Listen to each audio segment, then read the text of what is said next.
Dans le podcast AWS en français, on parle de gestion de données dans le cloud, évidemment, c'est le podcast AWS, et en particulier chez Allianz Trade. C'est l'épisode du podcast AWS en français, c'est parti, c'est maintenant.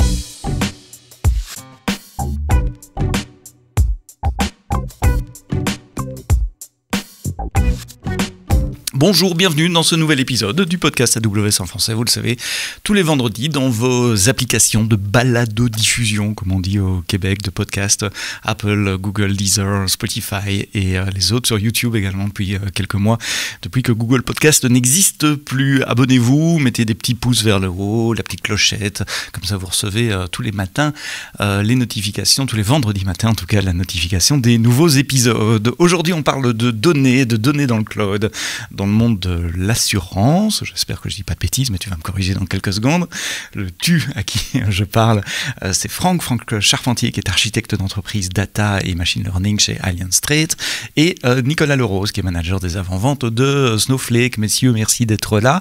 Allianz Trade, j'ai dit assurance, est-ce que je suis correct? C'est quoi? Tout à fait, Sébastien. Bonjour Nicolas, bonjour Sébastien. Allianz Trade, c'est le leader mondial de l'assurance crédit commercial. C'est un spécialiste reconnu aussi dans les domaines de la caution, du recouvrement de créances, l'assurance contre la fraude et du risque politique. C'est quoi le crédit commercial? Crédit commercial, c'est une protection précieuse qu'on offre aux entreprises en garantissant leurs créances commerciales contre le risque de non-paiement. D'accord. Ça permet aux entreprises de commercer en toute confiance. Et en cas de défaut de paiement, Allianz Trade rembourse en préservant la trésorerie de l'entreprise et sa stabilité financière. D'accord, donc c'est de l'assurance pour les entreprises, pour les protéger dans leurs transactions commerciales avec leurs clients. On ne parle pas d'assurance voiture de papa-maman ici, c'est pas le même métier. Présent dans plusieurs pays? Oui, on est présent dans de nombreux pays, avec 3,3 milliards de chiffre d'affaires en 2022. Et on parlait des transactions protégées, on protège 1057 milliards de transactions à l'échelle mondiale. Wow. Voilà. C'est un secteur régulé aussi? Oui. On a 22 000 demandes de crédit par jour et 90% de ces demandes sont traitées en moins de 48 heures. Voilà. On surveille du coup 83 millions d'entreprises à travers le monde dans 160 pays. Donc ça veut dire qu'il y a le corps du métier de l'assurance qui est un calcul de risque, je suppose, mais il y a un métier d'intelligence également, intelligence au sens anglais du terme, où vous renseignez sur les entreprises. Exactement, aussi pour pouvoir calculer on fait de la notation finalement, de la notation d'entreprise pour garantir les échanges commerciaux et s'assurer qu'on commerce en toute tranquillité et transparence. Voilà. C'est quoi les challenges techniques imposées par votre métier? Ici, on ne parle pas nécessairement de super haute disponibilité 24 sur 24, 7 jours sur 7, mais plutôt un volume de données à collecter. Un peu aussi, puisqu'on adresse aussi le marché du e-commerce. Donc là, il faudra être très très réactif. Mais c'est en effet de pouvoir fournir à nos clients des réponses rapides et fiables. Voilà. Une entreprise a besoin de commercer avec une autre. Et idéalement, il ne faut pas attendre une semaine de savoir si on a son crédit ou pas. Voilà. Donc c'est très très important pour nous d'accompagner les entreprises et de les aider au même titre que les banques à commercer. Oui, vous êtes un facilitateur, la goutte d'huile dans les rouages du commerce finalement, qui améliore la confiance entre les partenaires et donc augmente la fluidité des transactions économiques, si je comprends bien. Exactement, c'est notre ADN. Oui. Et donc vous évoluez dans un marché global, donc ça veut dire beaucoup de fusion, d'acquisition. Exactement. Et la donnée est au cœur de votre métier en même temps. Pour prendre les bonnes décisions le plus rapidement possible, il faut avoir la bonne donnée au bon moment. Vous partiez d'où avant de parler cloud? Au cours des 100 dernières années, notre groupe a connu une croissance remarquable. Donc, comme tu le disais, à travers des acquisitions, des partenariats stratégiques dans différents secteurs d'activité et pays. Et ces acquisitions successives nous ont permis d'avoir une expertise et une compétence reconnues aujourd'hui à l'échelle mondiale. Mais acquisition, ça veut dire qu'on se retrouve avec un patchwork de data center, de systèmes, de workflow. Tu as tout compris. Ça a été le dommage collatéral sur notre SI, c'est qu'on s'est retrouvé avec une multiplication d'applications en production, Pour donner un chiffre, en 2018, notre SI comportait 20 cœurs plateformes, 39 applications principales, hein, vraiment métier. Critique, ouais. Et dans 190 technologies différentes. Donc, sans compter la dispersion géographique également. Exactement. Et puis l'ouverture 24/24 de notre système. Donc oui, il fallait reconstruire. Voilà, il fallait reconstruire avec une vision sur l'avenir. Et donc, comment ça a commencé? C'est un gros chantier, ça. C'était un gros chantier. Donc on a décidé d'avoir un modèle d'entreprise harmonisé et scalable, d'être guidé par la donnée en temps réel, avec des analyses avancées, comme tu le disais, qui nous permettent justement de prendre des décisions, basées sur la connectivité, l'intégration, avec une transition vers une architecture informatique moderne qui nous permette d'adresser les nouveaux marchés. Et vous avez fait un choix d'aller dans le cloud pour faire ça, dans le cloud AWS. C'est parce Exactement. Que, évidemment, on est dans les bureaux d'AWS ici, dans le podcast AWS en français.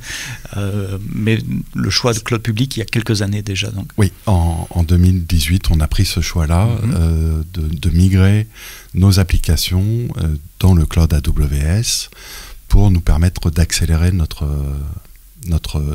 métier, notre transformation. Comment ça s'est passé, cette migration? C'est pas le sujet principal de cet épisode, hein, rassurez-vous, on va parler de la donnée, mais c'est toujours intéressant de voir comment des grands groupes internationaux, avec des applications critiques, diverses, arrivent à unifier, à migrer, à changer d'architecture. C'est pas juste une migration, c'est unifier toute une série d'architectures très différentes et des technologies différentes.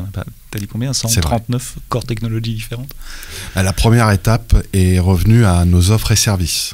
Donc avec un travail formidable du service commercial, de product harmonisation, nous sommes arrivés à proposer une offre cohérente à l'ensemble de nos clients à travers le monde.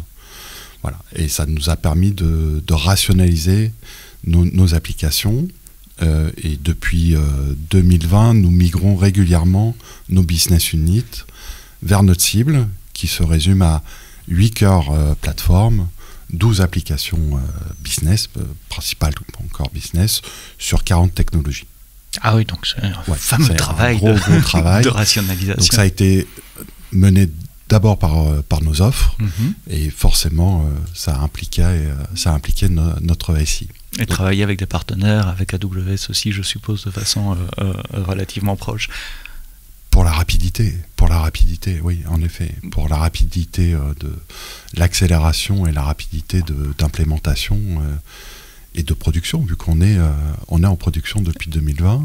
Et vous en êtes où aujourd'hui? Vous avez encore des data centers on-prem, etc. On a encore des data centers avec un objectif de les réduire au maximum et de s'appuyer sur la haute disponibilité d'AWS et de nos partenaires pour maintenir notre niveau d'excellence. Ouais. Quand on parle de data, moi j'aime bien rallier la data à des exemples concrets, parce que la donnée c'est assez abstrait finalement. Donc dans votre cœur de métier, c'est quoi de la data, et puis après on va venir au cœur technique. Quelle est l'architecture pour la traiter? Mais on parle de quoi là? D'abord en use case, et puis peut-être en volume aussi. Un des premiers use cases, c'est de fournir à nos métiers une vision de ce qu'ils font et de l'impact qu'ils ont sur l'activité. Donc le premier besoin, c'est de pouvoir piloter leur activité, savoir où est-ce qu'ils sont performants, comment ils peuvent s'améliorer, et identifier le plus rapidement possible les opportunités. Donc pour ça, on s'est appuyé sur la data. Voilà, notre métier, c'est la donnée, il faut qu'on puisse l'analyser. Donc notre transformation est arrivée à une maturité où on s'est dit, on échange de la donnée, cette donnée est principalement métier, on va faire en sorte que nos applications cœur système, dès le départ, puissent exposer une donnée métier tangible et compréhensible par l'ensemble de notre application. Est-ce que c'est un changement de mentalité aussi? Alors moi je le comprends bien, et je suppose que beaucoup d'auditeurs du podcast qui sont dans le monde de la technologie trouvent ça normal. Enfin, je veux dire, c'est sur la donnée qu'on peut baser des décisions, etc. Donc il faut la traiter, la nettoyer, l'exposer, la gouverner, etc. Mais passer du monde de l'assurance, en dire notre métier c'est au fait de traiter de la donnée, on fait de la meilleure assurance si on a des bonnes données. Est-ce qu'il y a eu un changement de mentalité en plus du changement technique? Les mentalités sont arrivées avec l'évolution, hein, avec l'évolution. Donc on s'aperçoit, et c'est pas que dans le monde de l'assurance, la donnée est au cœur de beaucoup d'activités. L'une des principales richesses de toute entreprise, c'est la donnée qu'elle génère. Donc lui permettre de prendre une place, et la place qui lui est réservée au sein de l'entreprise va nous permettre en effet d'être plus performants et de s'affranchir justement de plus en plus de la technologie, même si derrière elle est très très présente, en communiquant de manière beaucoup plus efficace grâce à une data propre et qualifiée dès le départ. Voilà. Alors, outre le fait de choisir le cloud, c'est quoi les grands principes d'architecture qui ont été mis en place pour mieux traiter cette donnée? Les grands principes d'architecture ont été en fait d'éviter d'avoir tout au même endroit. Donc une architecture distribuée, voilà, découpée par métier, avec une responsabilité sur chacun des métiers et la possibilité de communiquer de manière découplée entre applications. Donc avoir des business units ou des métiers autonomes, tant sur leurs décisions que sur leur technologie aussi, et avoir plusieurs centres de gravité en fonction du type de données. Ça risque pas de créer des silos, ça aussi? Non. On ne pourra pas y échapper. De toute façon, il y aura forcément à un moment un peu de silotage, mais il faut en être conscient et puis l'accepter et évoluer avec. Mais le gros pattern en ce qui concerne la donnée, c'est voir la donnée comme de la donnée, et principalement le plus métier possible. Donc, quand différentes applications systèmes échangent de la donnée, elles échangent principalement, voire exclusivement de la donnée métier, et c'est cette donnée métier qui est fournie par l'application qui produit.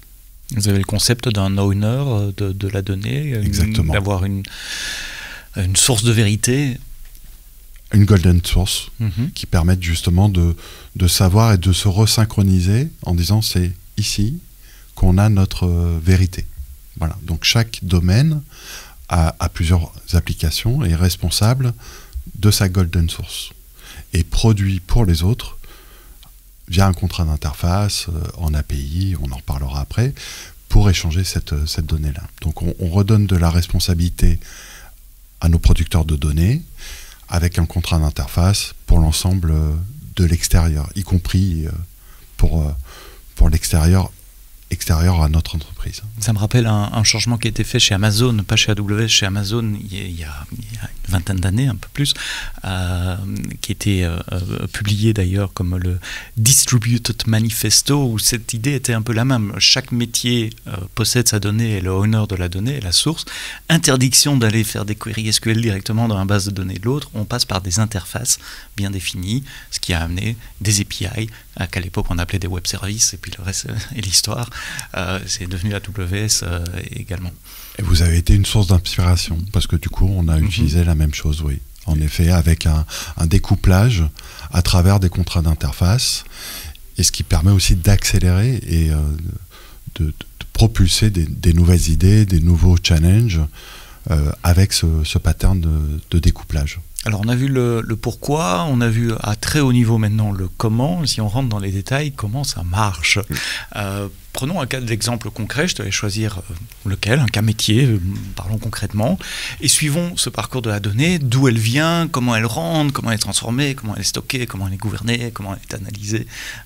Suivons la donnée. Alors on suit la donnée, et comme on le disait, l'application, le domaine est responsable de sa donnée. Donc c'est lui qui sait ce qu'il doit faire, comment il doit le faire, et quelles sont ces étapes-là. Dans notre métier, ce qui est très important, c'est de pouvoir suivre l'évolution et l'historisation de cette donnée-là. Donc, en partant de ce principe, on a décidé d'utiliser l'EDA. L'EDA, c'est Event Driven Architecture. Exactement, et de propulser l'événement data à chaque changement d'état dans l'application. Donc on prend un exemple concret. La création d'un contrat va générer un événement data event, avec toutes les données pour appréhender ce concept d'objet métier de contrat. Alors là, je t'arrête déjà. D'abord, j'adore le concept. Chaque fois que une application métier ou corps, en tout cas, a un état interne qui change, mais qui est susceptible d'intéresser les autres, je publie un événement sur un bus. On va reparler du bus un peu après. Donc, en termes de concept, j'ai travaillé il y a très longtemps, vous ne voyez pas, mais j'ai des cheveux blancs, donc au début du siècle, voire à la fin du siècle passé, sur des systèmes de, comment on disait à l'époque, des Enterprise Service Bus, des ESB. Et l'idée, c'était exactement la même chose. La technologie était un peu différente, mais l'idée était la même chose. Je voudrais un tout petit peu parler de gouvernance là. Comment est-ce qu'on documente en tant qu'équipe corps, comment est-ce qu'on documente le type d'événement qu'on peut publier? Alors en effet, on a une équipe de gouvernance qui va nous aider à définir qu'est-ce qu'un objet. Voilà. Qu'est-ce qu'un contrat, qu'est-ce qu'une garantie, qu'est-ce qu'un sinistre. Ça veut dire un référentiel de données, comme un référentiel au sens sémantique. Je veux dire, un contrat, ça a la même définition pour tous les packages, toutes les solutions, etc. Exactement. Et après, chaque business a des features, des particularités ou des options différentes. Voilà. Mais l'idée, en effet, elle est là. C'est de pouvoir se mettre d'accord sur une gouvernance, un vocabulaire en interne, et ouvrir ce dictionnaire, ce catalogue, à l'ensemble de nos collaborateurs. Donc dès que tu cherches le terme contrat, tu as une définition qui est gouvernée, et un seul objet s'appelle contrat, et voilà, tu sais ce que c'est. Évidemment, les formats de données maintenant permettent ce genre de flexibilité qu'on n'avait peut-être pas il y a 20 ou 30 ans. Je suppose qu'on parle de JSON ou d'XML, où c'est plus facile d'aller ajouter des propriétés, même si les applications ne les traitent pas. Ça ne fait pas planter les applications, comme c'était le cas il y a quelques années. Il y a un changement de mentalité pour les développeurs aussi, non? Il y a beaucoup de développeurs qui écoutent le podcast en français. Oui, soyons honnêtes, hein, la plus grande transformation, elle est d'abord humaine. Ouais. Et on a la chance d'avoir des collaborateurs qui ont à cœur de continuer à offrir un service, et en même temps qui prennent conscience que ces nouvelles technologies leur apportent un confort en termes d'interaction et de connectivité et de développement. Comment on conscientise une équipe de développement au fait qu'ils doivent, en plus de faire tout ce qu'ils font dans leur application corps métier, en plus penser à publier un changement d'état sur un bus? Est-ce que ça vient en intrinsèque par un framework qui a été mis en place et donc c'est automatique, ils ne doivent pas y penser? Ou est-ce qu'il y a vraiment une phase une carotte et un bâton? Enfin, comment vous avez fait? C'est un pattern. Voilà. On a décidé de mettre quelques patterns au niveau architecture d'entreprise, comme l'API, comme le loose coupling, et en effet, en partant de ça, on explique que la communication à l'extérieur, ce qu'ils font chez eux, en interne... Ça vous regarde, enfin, voilà, c'est leur sauce interne, on est d'accord. C'est leur savoir-faire, leur recette de cuisine. Voilà. Après, dès qu'on doit échanger vis-à-vis de quelqu'un d'autre, en interne ou en externe, on part sur ce principe-là. Donc concrètement, pour le data stream, chaque producteur va proposer son swagger, son schéma, qui va être validé par la gouvernance en fonction des règles de l'entreprise. Donc l'enterprise data model définit tous ces concepts, et il va déclarer son swagger. Donc une fois que ce swagger a été validé, il devient producteur et il va pouvoir pousser de la donnée dans Kinesis. Qui est le bus, enfin c'est pas un bus de données comme EventBridge ou quoi, mais dans ce cas-là, il est utilisé comme un publish and subscribe, un broadcaster. Pour la donnée. Donc on utilise Kinesis Data Stream pour communiquer cette donnée aux autres. Donc tous les core packages qui ont un événement susceptible d'intéresser les autres publient leurs événements sur Kinesis. Avant d'aller dans Kinesis, c'est ce qui se passe après. J'ai encore une question sur ces producteurs. Qu'est-ce qui fait qu'un producteur de données décide que tel événement est d'intérêt public ? Où est la frontière entre le privé, j'ai changé un état privé, et où je dois le communiquer aux autres ? Qui décide de ça ? Est-ce que c'est les owners des core packages ? C'est le board de gouvernance ? Les deux ? C'est aussi avec le métier. Voilà, c'est aussi avec le métier. Le métier va être sensible à un changement d'état quand un contrat passe de en cours à suspendu ou résilié. C'est important pour les autres équipes. Et voilà. Donc, en effet, à chaque fois qu'on a un changement d'état et qui est susceptible d'intéresser le métier, on publie cet événement. Ce qui n'empêche pas le pattern de l'API. Et en effet, on expose. Les back-ends exposent des API pour avoir une connexion directe ou autre. Pour éviter qu'on aille chipoter dans leur base de données directement. Donc il y a deux moyens de sortie de la donnée. Exactement. Le broadcast, et on va y revenir, et puis l'API plus traditionnelle. Synchrone. Je mets une API synchrone, HTTP probablement, enfin HTTPS évidemment, plus traditionnelle. Exactement. La donnée arrive dans Kinesis. Que se passe-t-il après ?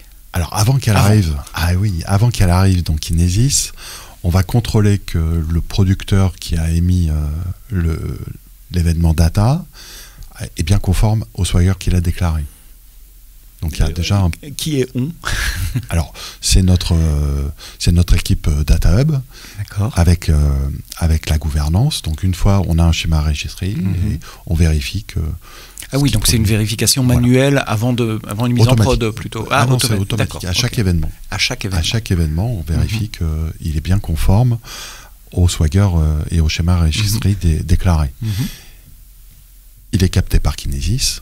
Donc on a une petite couche API entre les deux. Oui, c'est ce que j'allais dire. Du coup, le producteur appelle une API de conformité, de validation, qui lui va publier dans Kinesis. Oui, alors il pousse d'abord dans une API et après cette API regarde si c'est conforme et c'est elle qui après va invoquer Kinesis. D'accord. Voilà.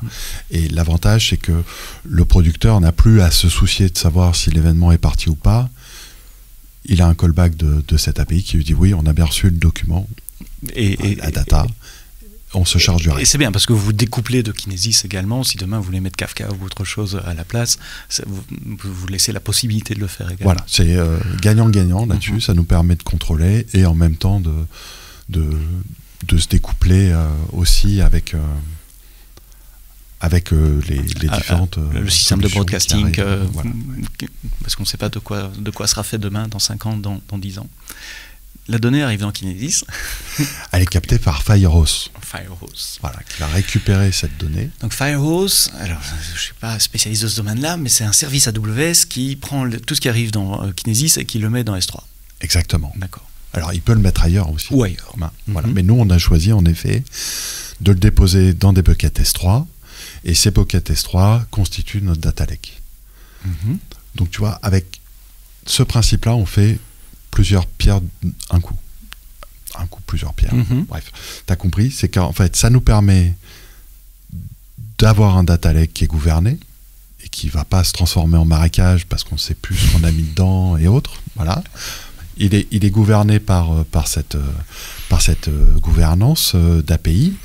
Et on est certain des formats de données, la propreté des données, c'est ça que tu veux dire. Exactement. Et en même temps, il va permettre d'alimenter notre data warehouse dans Snowflake. Quels sont les formats de données qui arrivent sur S3 ? C'est du JSON. Du JSON, mais après orienté en parquet, Alors après, ça dépendra des usages, mais en effet... On y reviendra alors on y reviendra après, un peu après. Et voilà. Et avant que ça soit capté par Firehose, bien évidemment, tous les consommateurs récupèrent... Alors, c'est ce que j'allais dire. Firehose, c'est une destination, un des consommateurs de Kinesis. Donc, Kinesis travaille comme un flux d'événements, donc avec des partitions. On envoie, pour plusieurs applications, on envoie des événements, et puis on peut mettre plusieurs applications en lecture qui vont lire le même flux. Et donc, plusieurs applications peuvent recevoir les mêmes records. Firehose, dans ce cas-là, c'est une des applications qui archive, ou qui dépose sur S3 pour créer un data lake et plus tard alimenter le data warehouse, mais vous avez d'autres applications métiers, par exemple, qui pourraient écouter directement les événements. Écoutent, et alors ils font une demande, bien évidemment, pour être éligibles à être consommateurs, et ils vont pouvoir en effet récupérer à travers Kinesis DataStream la donnée et continuer son travail en lui-même. Donc ça, c'est les cas relativement simples d'intégration d'application à application. Au lieu de passer par une queue ou une API synchrone, on passe par Kinesis. Est-ce que vous exposez aussi le reader Kinesis aux applications métiers, ou est-ce que, comme pour ceux qui publient la donnée, il y a une couche intermédiaire? Pareil, il y a une couche intermédiaire qui abstrait Kinesis. Qui est abstrait et qui permet en effet de pas être de pas être trop couplé à une technologie, et voilà. Il récupère cette donnée. Qui sont les propriétaires de ces deux couches intermédiaires? C'est notre équipe DataHub. C'est l'équipe DataHub. Voilà. Construit cette tuyauterie.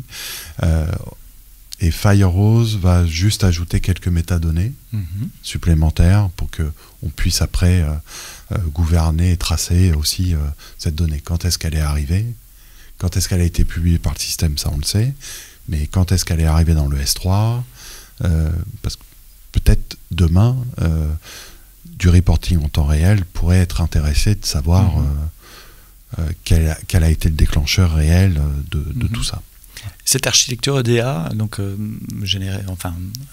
conduite par des événements, était déjà présente avant votre Move to Cloud, ou ça a été quelque chose qui a été transformé en même temps que le Move to Cloud? Dans l'idée, elle existait déjà. Il y avait forcément cette idée au niveau métier. Par contre, en effet, au moment de notre migration vers le cloud, c'était le moment de revoir toutes les services utilisés, évidemment. Et de se dire, finalement, qu'est-ce qui nous freine aujourd'hui sur nos applications cœur métier qu'on développe. Il n'y a pas un grand marché pour pas un très grand marché. Les éditeurs logiciels. Donc, qu'est-ce qui nous freine aujourd'hui et comment faire pour demain ne plus être freiné par ce développement et le rendre très scalable, modulable et résilient. Voilà. Donc, c'est intéressant parce que vous avez des bons principes d'architecture de découplage des applications. Ça veut dire aussi des applications asynchrones qui processent des événements qui arrivent de façon asynchrone. Donc, potentiellement capable de scaler aussi horizontalement en mettant plus de nœuds pour traiter plus d'événements. Donc vous avez créé des fondations relativement solides pour ces applications. Tout en gardant le pattern synchrone avec l'API, et dans pour certains cas, en effet, voilà. Parce que ça a du sens pour certains cas, j'imagine, des front-end web ou autres. Simplement, je pense, pour rajouter sur cette notion de scalabilité, donc nous, chez Snowflake, on a le plaisir d'accompagner Alliance Trade depuis 2019, et on retrouve vraiment dans le modèle de données qui a été mis en place dans le Data Warehouse des bonnes pratiques, justement, de scalabilité et d'agilité, notamment à travers la modélisation en Data Vault. Donc ça, c'est vrai que c'est important de le mentionner, mais le fait de modéliser ces datas en Data Vault avec des hubs bien spécifiques, c'est vraiment ce qui permet d'avoir une agilité dans l'évolution du data model. Voilà. C'est quoi Data Vault? C'est une technique de modélisation de la donnée qui se différencie des techniques traditionnelles que sont la troisième forme normale et le schéma en étoile. Ouh là là, oui. Ouais, voilà, donc des mauvais souvenirs de l'université. Voilà, exactement. Historiquement, il y a différentes techniques de modélisation. On va pas refaire l'historique de la BI et de l'informatique décisionnelle. Voilà. Mais ce qu'il faut savoir, c'est que aujourd'hui, la modélisation en Data Vault, elle permet de bien séparer les entités. Et elle permet de faire scaler justement son data model quand on a besoin de le faire évoluer, quand on a besoin de rajouter un élément, une colonne. On va pas avoir à retoucher à tout le data model. Et donc ça, c'est intéressant d'adopter ces bonnes pratiques-là dès le départ. C'est ce qu'a fait Alliance Trade. Et donc aujourd'hui, cette agilité qu'on a déjà évoquée là, dans le cadre de l'alimentation et de Kinesis, on la retrouve aussi dans les bonnes pratiques qui ont été mises en place au niveau du Data Warehouse dans Snowflake. Donc c'est vrai que voilà, on est vraiment dans ce qu'il y a de mieux, dans ce qu'on peut apporter aussi nous, puisque Snowflake, donc c'est une data platform, c'est un service qui est managé, qui fit parfaitement avec les services AWS. SOTA, comme on dit, State of the Art Architecture. Exactement. C'est une bonne transition, parce que on est arrivé à S3. Qu'est-ce qui se passe après S3, entre S3 et le Data Warehouse, et peut-être les étapes intermédiaires également? Alors on utilise les features de Snowflake, et dans Snowflake, une des features, c'est de nous permettre de déclarer une table externe comme S3. D'accord. Donc au niveau des métadonnées, un catalogue de métadonnées qui définit les structures des tables en disant le stockage, il est sur S3. Le stockage est sur S3. Ça me rappelle quelque chose d'autre. Okay.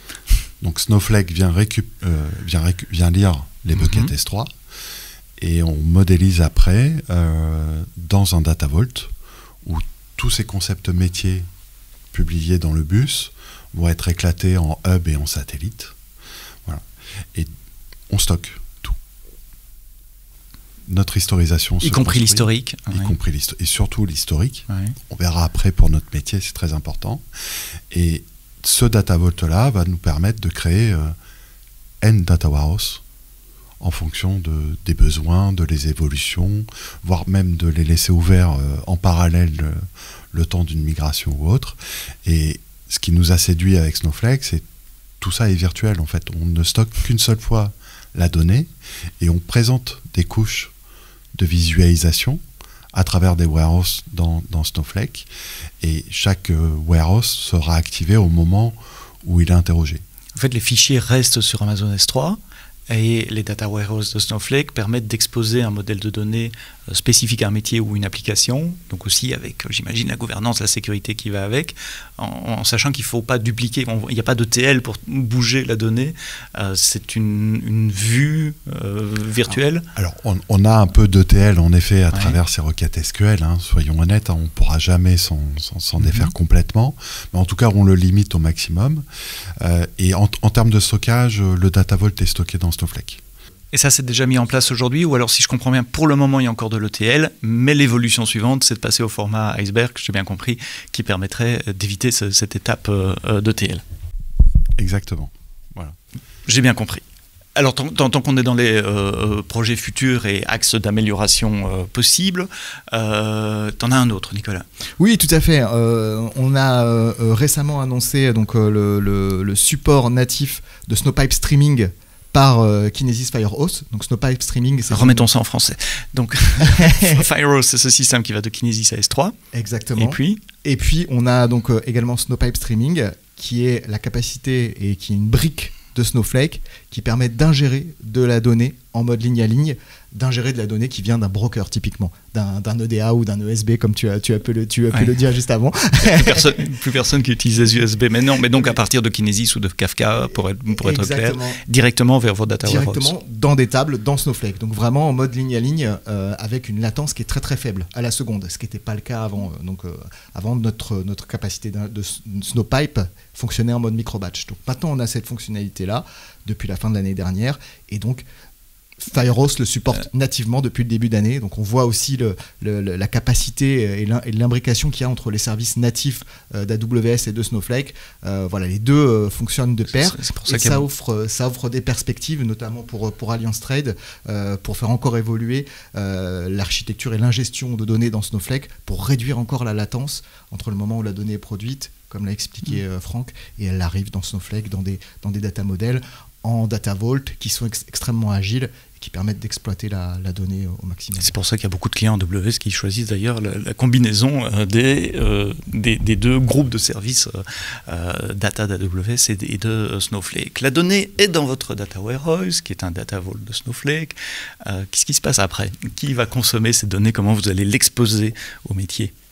Alors la première étape, elle va être aussi d'ajouter des contrôles de qualité. Voilà. La confiance n'exclut pas le contrôle, donc on continue à regarder que chaque produit a bien été déclaré, que chaque contrat a bien un produit, etc.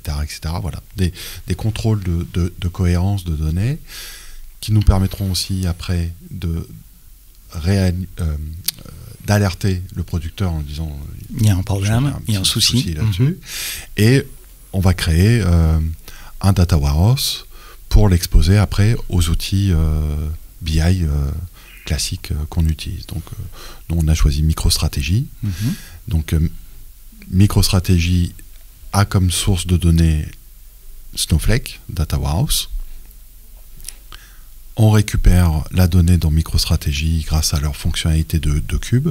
Donc, c'est très intéressant pour nous côté financier, parce que Snowflake nous facture au compute.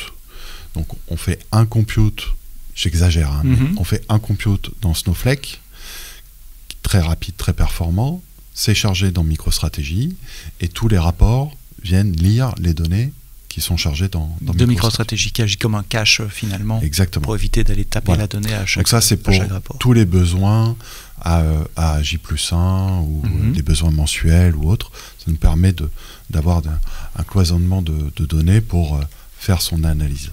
Et pour le real-time, ou temps réel, entendons-nous, on n'est pas chez Airbus ou dans les centrales nucléaires.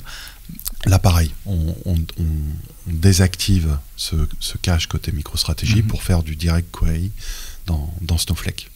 Donc ça fait 3 portes de consommation de données pour les applications qui veulent consommer des données, si je compte bien, les PI synchrones, le broadcast en publish-subscribe via Kinesis, ou taper dans Data Vault, dans les data warehouse de Snowflake, pour plutôt du reporting.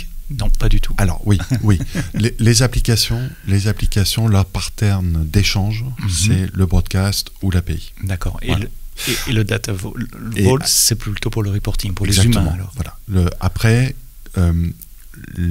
Firehose, qui est un consommateur finalement de ce stream, vit sa propre vie derrière avec le S3, Data Lake, Snowflake, Data Warehouse et Reporting. Voilà. Mais on ne réinjecte pas la donnée qui a été travaillée côté data vise, parce que c'est des règles de visualisation et pas opérationnelles.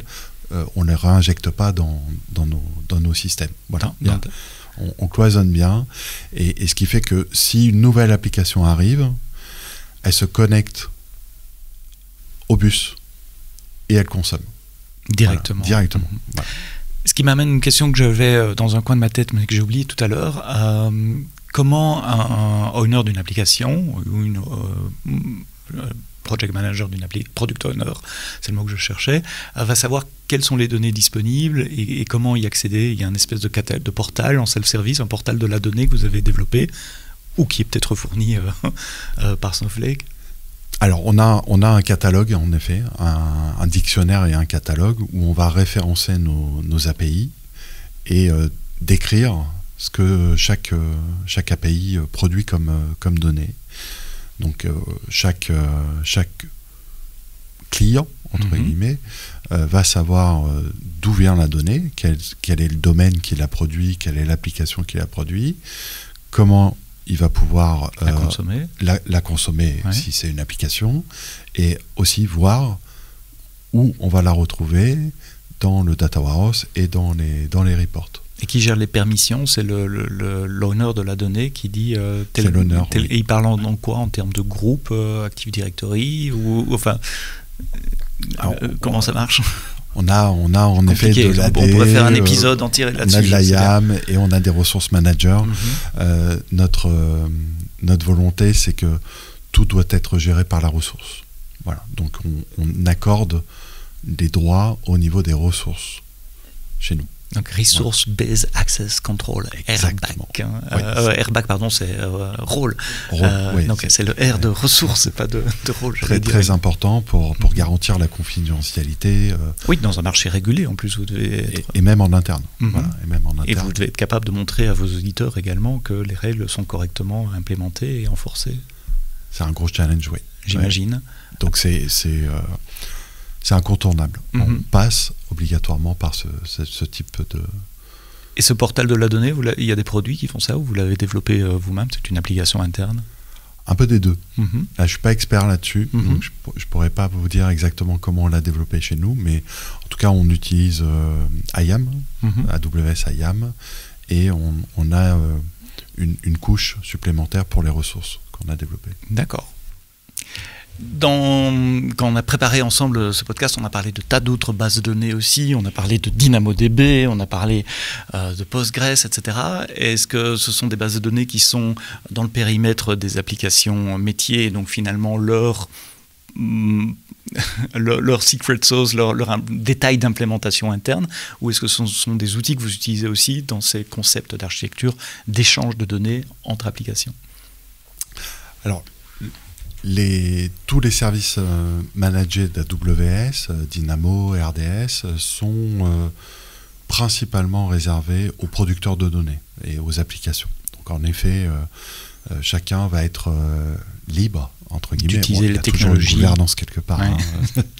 Au moins en termes de sécurité. Voilà, en termes de sécurité, bien sûr, on teste que ça soit bien compliant avec nos besoins. Et chaque application va pouvoir utiliser en effet une RDS Postgre, une Dynamo. Voilà. Par contre, en effet, on essaye d'unifier et de centraliser pour tout ce qui est manipulation de la data, donc le reporting opérationnel, le reporting analytique, le reporting exécutif et le machine learning, d'essayer de faire converger tout vers notre data lake et notre brique Data Warehouse. Oui, ce qui a beaucoup de sens finalement. Chaque application est vue comme un service. Comment ils implémentent et stockent la donnée finalement n'est pas pertinent pour les autres services du moment qu'on sait comment y accéder et quel est le schéma qui va être proposé. Ce qui permet aussi aux applications d'utiliser le meilleur stockage de données par rapport à leurs besoins, que ça, aussi leurs besoins non techniques comme les coûts, la latence, etc. Peut-être que pour une application, ça a beaucoup de sens d'avoir une base de données Graph, une autre une base de données NoSQL, ou certaines parties du schéma dans du NoSQL, enfin combiner différentes technologies, tout en gardant ce modèle unifié au niveau du reporting et au niveau du partage de données dans l'entreprise. Voilà. J'essaye de résumer ce que tu as dit. C'est exactement ça, c'est très très important pour nous. Le data lake va servir aussi les applications pour se resynchroniser. Donc on a une possibilité, si jamais un événement n'a pas été bien capté ou par l'application, il a cette possibilité de se resynchroniser sur le data lake. On fournit en effet des vues qui permettent de dire voilà le dernier état connu du producteur, ce qui évite aussi au producteur de le refournir si jamais il n'y a pas eu de... Voilà, s'il y a eu un événement. Comment une application peut savoir qu'elle a loupé un événement ? Parce que par définition, il n'est pas là. Au niveau métier. Donc, ok, c'est plus dans le process au niveau métier. Il y a une incohérence de statut à un moment. Exactement. Okay. Et l'autre utilisateur de cette donnée brute, ça va être aussi la data science, qui a besoin de récupérer toutes ces données brutes et historisées pour essayer de trouver des corrélations entre les événements et nous permettre d'améliorer notre métier. Alors ça m'intéresse parce que jusqu'à présent on a parlé données relativement traditionnelles, même si l'architecture est state of the art comme on l'a dit tout à l'heure. C'est quoi le rôle du machine learning dans le métier d'assurance chez Allianz Trade aujourd'hui ? Alors un des cas les plus importants, tous sont importants, mais un des cas d'utilisation, ça va être de donner à nos arbitres qui doivent juger de la pertinence des données face aux données financières d'une entreprise. Voilà. Donc le machine learning va lui apporter un score et pré-travailler cette donnée-là et lui fournir une évaluation d'une entreprise en fonction de toute l'historisation des données qu'on a reçues en termes de données financières qu'on aurait récupérées. Voilà. Donc ça nous permet de scorer des entreprises de manière automatique et d'accélérer ces validations de crédit. Je rappelle qu'on en a 22 000 par jour. Par jour, oui. Donc c'est très important pour nous de pouvoir automatiser beaucoup de tâches. Ça veut dire que dans les applications qui consomment cette information qui arrive dans le data lake, il y a des groupes de data scientists qui entraînent des modèles sur vos cas business spécifiques également. Exactement. Et ces entraînements, ça se passe dans le cloud aussi, je suppose. On parle de SageMaker, on parle de... Oui. C'est quoi l'architecture là derrière ?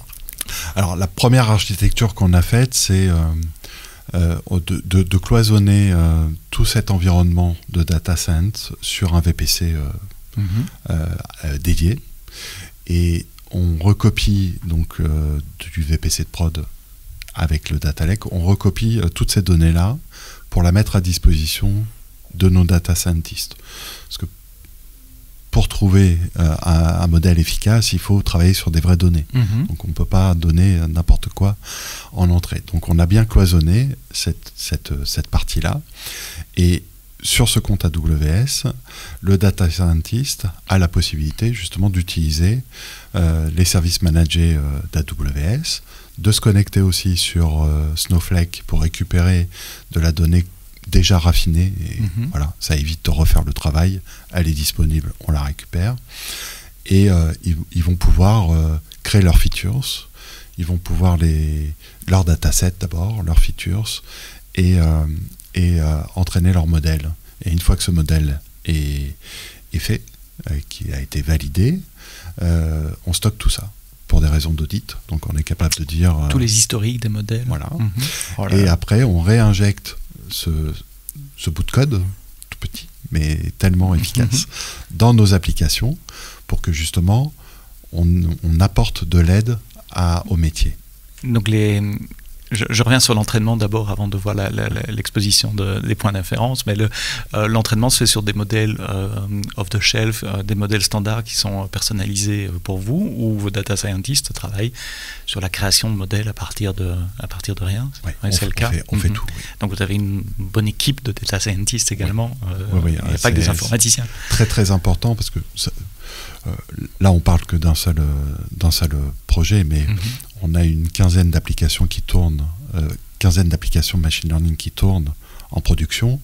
Là on en est sur une qui nous permet de donner un score à une entreprise en vue de lui donner un rang, un grade, qui va permettre après d'automatiser ou pas sa demande de crédit, ou de passer dans les mains d'un expert qui va analyser plus finement. Plus finement, et voilà. Donc, oui, ça nous sert pour plein de use cases. Est-ce que vous faisiez ça avant le cloud également, ou c'est quelque chose que le cloud vous a permis de faire à plus grande échelle, à moindre coût peut-être, ou avec plus de flexibilité? On le fait depuis les années 2000, oui. Ah oui, donc c'est pas nouveau. Non, c'est pas nouveau. Ça s'appelait pas de l'intelligence artificielle, du machine learning, mais voilà, ça s'appelait de la logique floue, il y avait plein de noms. Il y a eu d'autres techniques, mais l'idée était toujours la même. L'idée était toujours là, d'apporter de l'aide sur des décisions automatiques, ou de l'aide à la décision. Voilà. Et là, le cloud vous offre une flexibilité en matière d'automatisation, de MLOps, de stockage, d'archivage. Rapidité, efficacité. Chaque data scientist dans ce VPC est autonome, peut démarrer une machine, utiliser un service AWS, évidemment sous contrôle, c'est pas open bar, mais voilà. Mais en tout cas, chaque data scientist a accès à cette donnée, s'il a le droit, bien évidemment, et il va pouvoir entraîner ses modèles en fonction du besoin métier, soit sur le risque, donc soit sur la détection de fraude, etc. etc. Et une fois que ces modèles sont créés, évalués, validés, etc., ils doivent être exposés aux autres applications. Alors, comment vous exposez ces points d'inférence, et aussi à travers une API? Moi, je repense toujours aux pauvres petits développeurs d'applications, enfin petits, pas nécessairement, mais développeurs d'applications métiers. Est-ce qu'il doit appeler une API REST, ou est-ce que c'est beaucoup plus compliqué que ça quand il doit faire sa demande de score? L'objectif qu'on a, c'est qu'en effet, ça soit juste un call API qui permette en effet de récupérer la valeur. La valeur, voilà. C'est un appel de fonction, le développeur ne sait pas qu'il y a nécessairement un modèle. C'est tout l'intérêt des microservices. Exactement. Voilà. C'est notre stratégie de partir sur des microservices. Et là, si on parle technique, c'est des services AWS, c'est du fait maison, c'est du service Snowflake. C'est quoi en dessous? On s'interdit rien. Donc il y a beaucoup de homemade, parce que culturellement... Ah oui, si vous faites ça depuis 20 ans, voilà. Le cloud n'existait pas, encore moins SageMaker. Mais on s'interdit rien là-dessus pour justement utiliser tous les avantages et les capacités de nos partenaires pour nous permettre d'arriver plus vite à notre résultat. Donc, et là aussi, en matière de gouvernance, il y a un catalogue des endpoints qu'on peut appeler, des modèles... comment est-ce qu'un développeur découvre cela? Le data scientist, tu parles? Ouais. Pour les modèles d'apprentissage machine qui sont exposés pour les applications métiers. Est-ce que c'est une relation 1 entre le modèle et son application métier? Le modèle a été fait pour ça. Non, on a vraiment cloisonné. Ou est-ce que c'est plus ouvert? On a vraiment cloisonné. Donc il y a la partie entraînement, voilà, et la partie inférence qui, une fois que le data scientist a fini son modèle, il va être validé, bien évidemment, hein, il y a des cas, et une fois qu'il est validé, il passe en production, et ça devient un microservice. Ça devient un microservice qu'on appelle et autres. Après, on continue à le surveiller, ce modèle, bien évidemment, hein. On regarde sa pertinence, si ce qu'il avait prédit s'est bien réalisé après, etc. Voilà, pour le faire évoluer en permanence en fonction du pays, en fonction du secteur d'activité. Il y a beaucoup de paramètres, en fonction des crises. Enfin voilà, il y a plein de choses qui rentrent en compte. Donc une fois que le modèle est fait, il continue à vivre. Voilà, il continue à vivre là-dessus. Mais l'application n'appelle qu'un microservice. Question qui n'est pas nécessairement liée au cœur de cet épisode-ci, mais est-ce que vous avez des besoins pour la régulation d'auditabilité des décisions du modèle aussi? Vous devez être capable d'expliquer pourquoi un modèle a pris telle décision? Oui, c'est très, très important pour nous.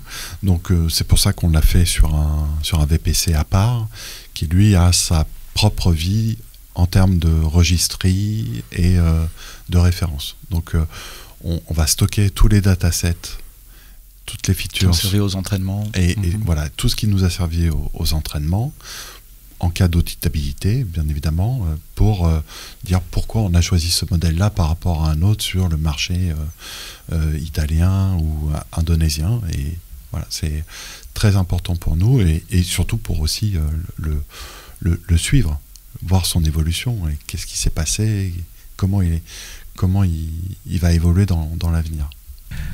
Donc ça, c'est l'architecture que vous avez mis en place depuis 20 ans, avec un move to cloud depuis 6 ans, et une réarchitecture dans le cloud, mais j'ai bien compris que tout n'a pas été refait au moment du move to cloud. Il y a des principes fondateurs qui sont là depuis bien plus longtemps, qui ont migré aussi avec le reste dans le cloud. Maintenant que c'est fait, que vous êtes dans le cloud, comme j'ai l'habitude à dire, on a mis le doigt de pied dans l'eau, on voit qu'elle est bonne.